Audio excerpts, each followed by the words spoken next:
Kayaknya masih lebih aman di kantor polisi deh. Kenapa di kantor polisi? Kenapa di kantor polisi? Masih paling 3 bulan baru pulang. Emang kantor polisi udah mulai ngaco ya. Kantor polisi emang tempat rekreasi. Emang mbak ada urusan pidana? Iya, bilang aja kan aku kan selama di luar pernah dijual kan. Itu doang. Mbak udah mulai ngaco nih mbak.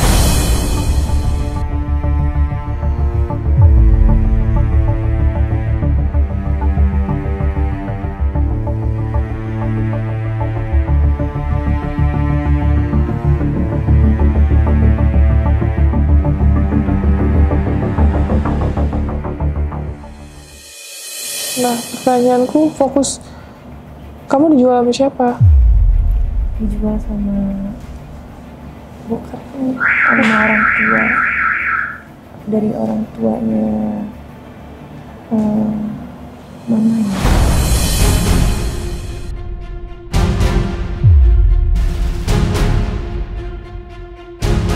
Orang tua emang lagi siapanya?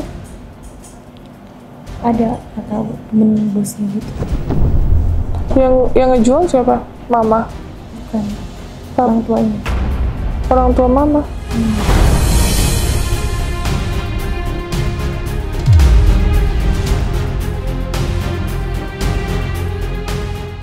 Tapi lihat dulu kondisi mbak seperti apa. September aku harus ketemu sama calon saya. Baru dibilang difokusin dulu mbak. Difokusin dulu sehatnya, jangan mikirin kejauhan dulu, jangan mikirin berat-berat dulu gitu mbak. Kalau udah setahun bisa sih kak, cuma masalahnya yang aku butuhin cuma satu, kebebasan lagi sama keluarga. Soalnya sama keluarga bener-bener nggak boleh keluar sama sekali.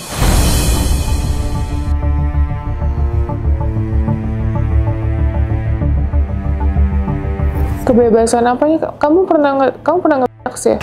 Saya nggak pernah. Kamu pernah ini kan konsumsi obat-obatan katanya? Iya tuh obat-obatan buat nggak ini. Nggak pernah, nggak nangis terus karena emang dikurung di rumah, nggak boleh keluar. Sebelumnya kamu sebelum ke Aussie kamu udah pernah ngobat ya? Obat apa? Minum apa? Minum obat-obatan? Belum. Minum obat-obatan. Di Aussie? Di Aussie minumnya obat anxiety. Obat apa anxiety-nya? Tulisannya anxiety aja. Aku beli. Oh, nama mereknya apa? Mereknya itu tulisannya nggak tahu, di botol itu tulisannya anxiety doang tulisannya. Jadi aku beli.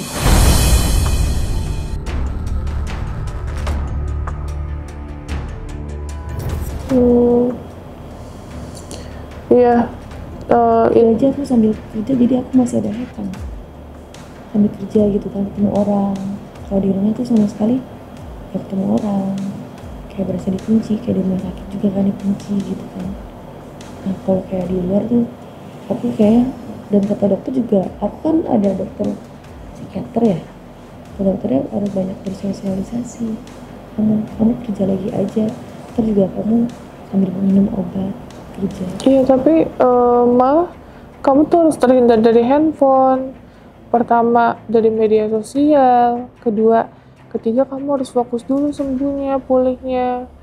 Makanya pasien di sini nggak boleh ada megang handphone. Ada si Nisa nih punya handphone nih. Dia sering nangis-nangis, marah-marah minta handphone, nggak kita kasih. Selama belum pulih, selama belum sembuh nggak akan kita kasih.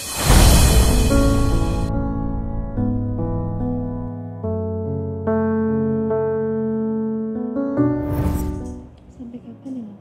Sampai kondisinya membaik. Sampai bulan September ya kak, aku mohon saya. Iya, nanti kalau misalnya emang kamu mau butuh komunikasi, kita kasih handphone, tapi tetap dalam pengawasan kita. Nanti kalau bulan September mau ada keperluan, ya bisa.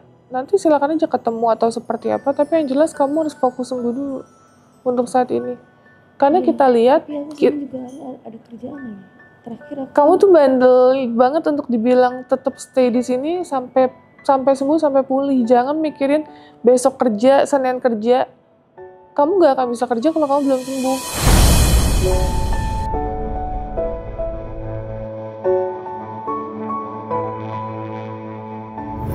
gimana ceritanya kamu kerja dalam kondisi masih suka ngomong sendiri, marah-marah. Aku ada rekaman kamu di mobil aja pas kita mau antar ke rumah sakit kamu ngomong sendiri. Aku marahin karena aku bilang, Enggak, kamu ngomong sendiri kayak ngoceh-ngoceh sendiri. Tapi kamu mungkin nggak sadar. Vita mana? Ada di handphone Vita direkam.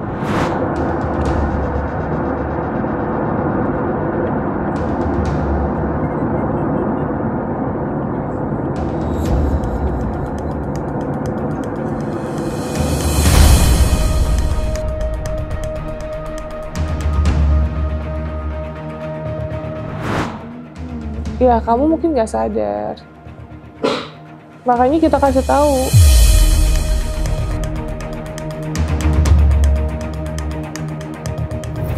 Butuh kerja di sini banyak kesibukan. ini nggak ada kesibukan. Hah? Nggak ada kesibukan. Nggak ada kesibukan karena Mbak baru pulang dari rumah sakit. Kita ada pengajian, Mbak, ada olahraga. Di sini komplit. Mbak tinggal bilang sama tim mau bantu-bantu packing dan lain-lain. Di sini banyak kerjaan. Yang masalah bilang di kantor polisi. Kenapa di kantor polisi? Kenapa di kantor polisi? Polisi paling 3 bulan baru pulang. Emang kantor polisi udah mulai ngaco ya. Kantor polisi emang tempat rekreasi. Emang Mbak ada urusan pidana? Iya, bilang aja kan aku kan selama di luar nggak dijual kan. Kedua. Wah, udah mulai ngaco nih, Mbak.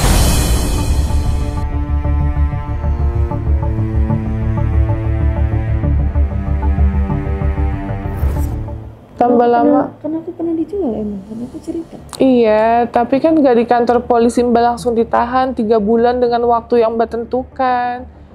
Kantor polisi itu bukan tempat untuk rekreasi 3 bulan, habis itu Mbak bisa lepas gitu aja. Setahun gitu. Aku juga nggak salah, karena yang salah kan yang dari Iya, terus kenapa minta di penjara Mbaknya? ya, biar gitu keluarga nggak ngekang lagi. Biar aku punya temen. Biar aku bisa punya. Belum ya Mbak, belum pulih ya?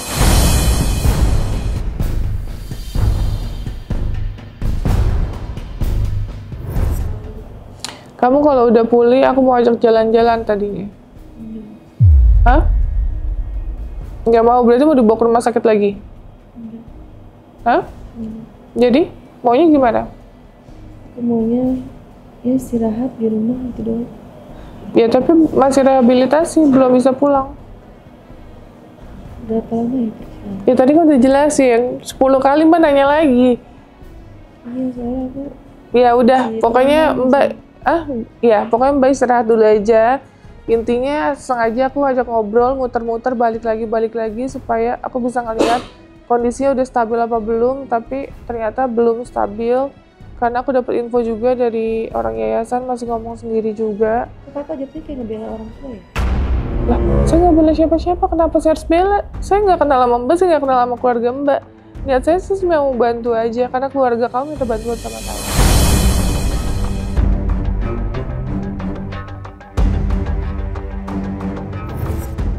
Gitu. Bantuan. Kalau minta bantuan kan karena yang salah kan bukan dari pihak saya. Nggak ada yang salah, nggak ada yang benar, saya nggak tahu. Karena Mbak ini masih belum pulih banget, dan jujur, semua percakapan Mbak belum tentu bisa kita terima dengan baik, belum tentu kebenarannya. Salim. Tangan kanan dong. Kenapa belum tentu kebenarannya? Soalnya saya aja udah sampai sakit. Iya. Saya aja, Iya, duduk sana dulu pintar. Duduk sana sama kakak. saya aja sampai sakit. Iya. Kalau saya bahagia sama keluarga pasti saya nggak bakal sakit. Trauma broken home. Kamu padahal temennya banyak loh yang ngehubungin kita. Ini saya kasih tahu, teman kamu ada yang banyak yang ngehubungin kita. Banyak yang kenal sama kamu. Ngehubungin nomor admin, nanyain, Alfia gimana kondisinya? Kan kamu kemarin masuk rumah sakit jiwa kan? Terus ya kita jelaskan masih di rumah sakit, kondisinya belum stabil gitu. Nah, saya kira kamu keluar dari rumah sakit sudah dalam kondisi yang lebih baik, tapi ternyata belum. Hasil medisnya apa Mbak kemarin? Saya masih nggak terima, Kak. Karena tadi siang terima.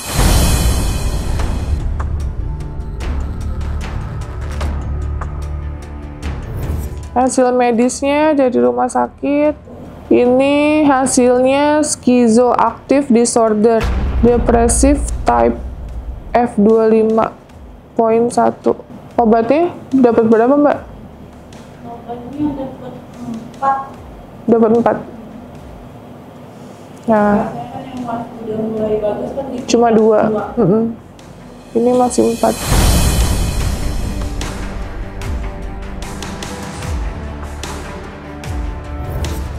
Soalnya ngomongnya kalau udah diiniin jadi nggak nyambung. Maksudnya masih balik lagi pengen kerja terus.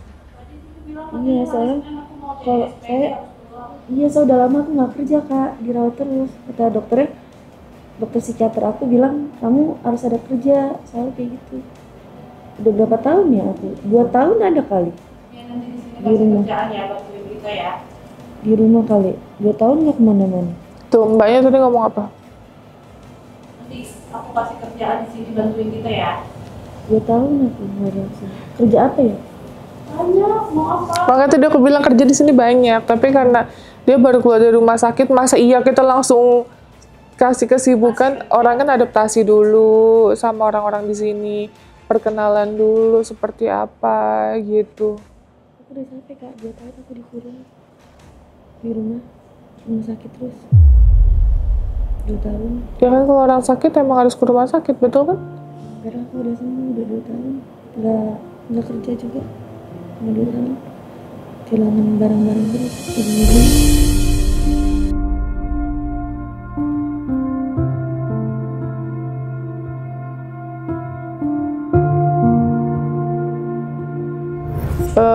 Ini kan baru satu rumah sakit yang di Jakarta Timur ya, jadi hasilnya belum begitu terlihat lah kalau menurutku gitu ya. Nanti kita lihatlah hasilnya. Mau ngomong apa sama teman-teman kamu?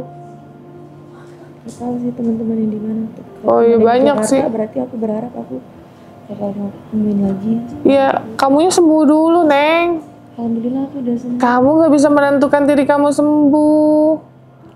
Semua kan kemarin kan tetangga cerita kamu tuh nggak pakai baju, keluar rumah lari-larian. Tank top doang, nggak mau celana pendek. Kok pakai? Dia bukannya nggak pakai baju kan, Fit? Lari-larian? Enggak pakai tank. Dia bukannya nggak pakai baju lari-larian. Info dari bapaknya sering nggak pakai baju katanya Pak keluar. Beri karang-karang ini. Jadi pengen keluar nggak pakai baju lari. Tiap hari nggak pakai baju ya main lari. Lari. Terus katanya apa Pak? Dari situ. Ya kan namanya telanjang kan, sono kan banyak orang. Terus katanya apa? Kata dia nih, Hah? kalau apa dia bilang gerah sih, panas. Iya kan? Telanjang, aku pakai baju. Nah iya masih nggak ini ya. Ya udahlah intinya itu ya guys. Jadi yang nanya Alfia gimana kabarnya, Alfia gimana perkembangannya seperti ini. Kalau menurutku belum ada perubahan yang signifikan. Kalau ada perubahan signifikan, contoh misalnya kayak Sopian. Sebentar ya. Contoh misalnya kayak Sopian. Nah, Sopian udah bagus tuh, ya kan? Kita ngeliatnya juga udah seneng gitu. Makanya waktu keadaan benar-benar sudah baik, udah pulih, kita pulangkan dengan senang hati. Karena tugas kita sudah selesai ketika kita mengobati pasien dan pasien itu udah sembuh total gitu. Tapi kalau belum sembuh total ya otomatis kita tetap harus melakukan pendampingan rehabilitasi dulu sampai benar-benar kondisinya pulih.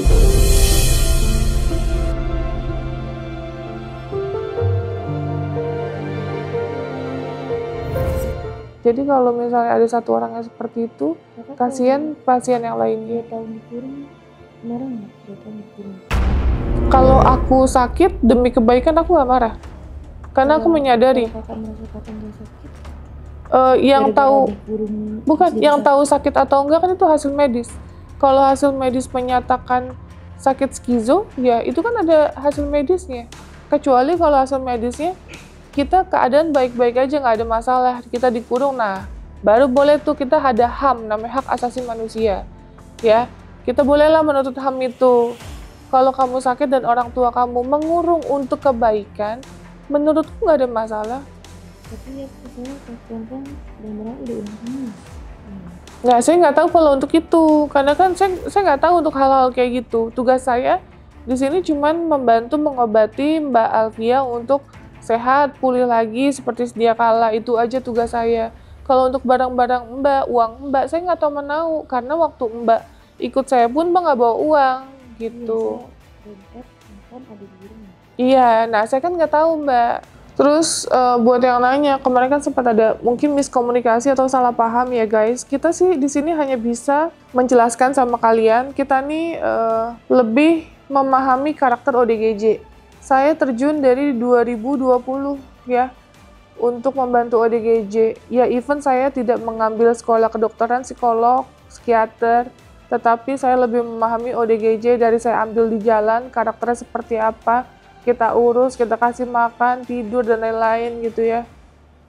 Jadi secara tidak langsung saya belajar tentang karakter ODGJ. Nah, saya hanya mau menjelaskan bahwa tidak semua ODGJ itu semua bisa dibicarakan dengan bahasa yang lembut. Sometimes, kadang, kita itu ada di mana saat kita harus tegas terhadap ODGJ tersebut. Ya, misalnya contoh, dia sudah misalnya udah melewati batas kesalahannya, misalnya. Ya kita otomatis harus tegas dalam bicara, supaya dia tahu dan sadar bahwa itu salah. Sama halnya kayak kita mendidik anak kecil, boleh kan kalau kita tegas, kecuali yang tidak boleh kita melakukan main tangan, nah itu jelas nggak boleh. Tapi kalau tegas, dan itu demi kebaikan pasien, saya rasa itu nggak ada masalah ya. Jadi kalau kalian kita ada tegas sama Rifin, Dendeng, kita ada tegas sama Markona, jangan salahkan kami, karena kami di sini yang merawat. Kalian hanya melihat di kamera aja, kalian tidak tahu seperti apa mereka di yayasan, seperti apa mereka selama ini di lingkungan sama kita, karena tidak semuanya kita rekam, ya. Kadang mereka tuh pinter juga, ada di mana mereka tidak stabil, pada saat kita rekam, dia seolah-olah baik-baik aja. Dan itu sering terjadi guys, ya. Jadi untuk kalian yang nonton, stop menghujat salah satu tim saya, stop menghujat menyalahi seseorang yang ada di sini. Kita di sini berjuang loh. Kita di sini berjuang untuk membantu ODGJ tanpa dibayar sama pemerintah.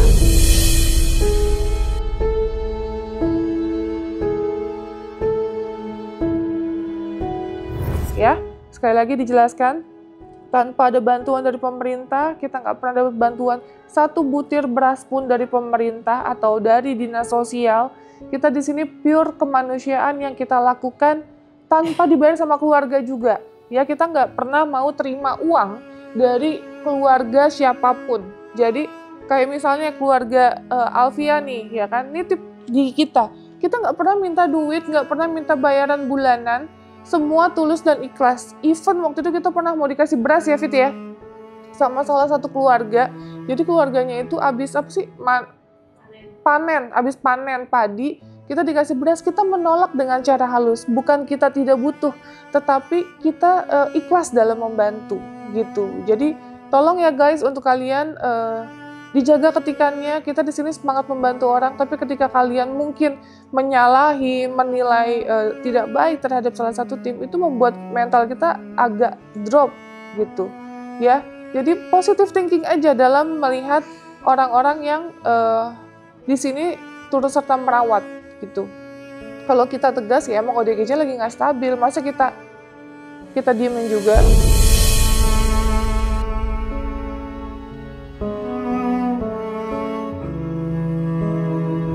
Contoh saya punya karyawan, ada di mana saya main seperti biasa, menyamaratakan tidak adanya bos, leader, atau sama karyawan, itu nggak ada sama sekali. Tapi ada di mana saatnya saya harus menjadikan diri saya sebagai leader gitu, ketika misalnya contoh ada salah satu tim saya melakukan kesalahan gitu, saya harus tindak tegas. Nah begitu juga dengan merawat ODGJ. Jadi stop ya typingan untuk hal-hal yang mungkin penggiringan opini publik tentang hal yang selama ini kita lakukan di yayasan. Itu aja.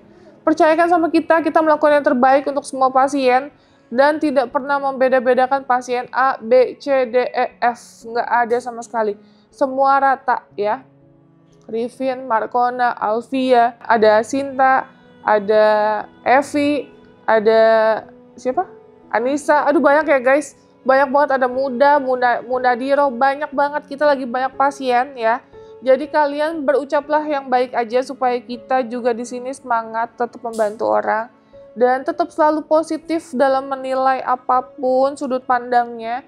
Tapi saya percaya sih apapun yang dilakukan sudut pandang manusia itu berbeda-beda, saya serahkan lagi. Tapi mungkin tidak untuk di typing ya. Jadi terkesan kalau di typing itu nantinya penilaian buruk terhadap orang lain. Seperti itu aja sih.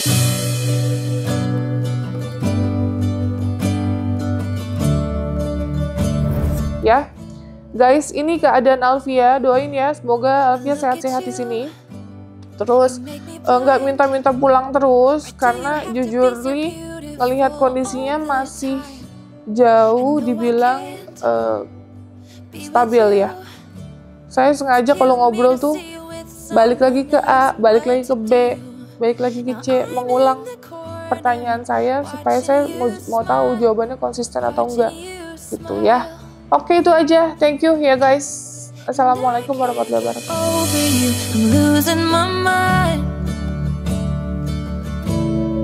All of the things that I wish I could tell you, every time when you're passing me by, I fall in love. There's something about you I